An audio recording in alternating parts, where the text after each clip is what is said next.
Hi, I'm Dr. Terry Chambers, and this week's blog is on adrenal glands and how do my adrenals get affected, and how is it that I am tired all the time and I'm stressed and I'm having depression and I'm having a hard time coping.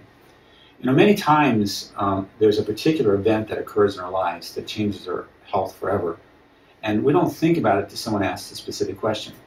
Adrenal glands are two glands located underneath your kidney that produce a stress hormone called cortisol that helps us with our ability to wake up bright-eyed, bushy-tailed, have energy all day, and then to fall asleep at night around 9 or 10 or 11, sleep through the night and start all over again.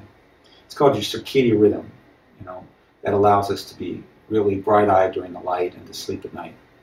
Sometimes a stress event will stress the adrenals where they have to produce so much cortisol for you to cope with them that they drain the adrenal glands to the point they cannot produce the necessary cortisol, and therefore the circadian rhythm gets messed up and you have all kinds of health issues. Cortisol out of balance can lead to tiredness, fatigue, and also belly fat, weight gain, stage 2 diabetes, and on and on and on, because it's glucose corticosteroid. It's not just cortisol.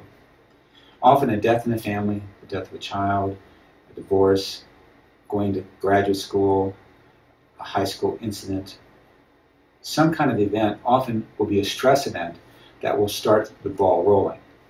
Even if this stress event can be dealt with several years later, the damage is done to the glands. They have never totally recovered.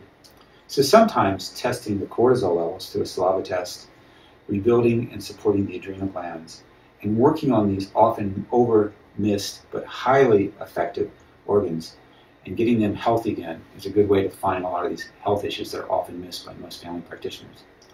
So the difference between just doing drugs to treat each individual symptom is different than looking at your health to see what's causing your symptoms than getting to the underlying cause. Fix your body chemistry and things will work.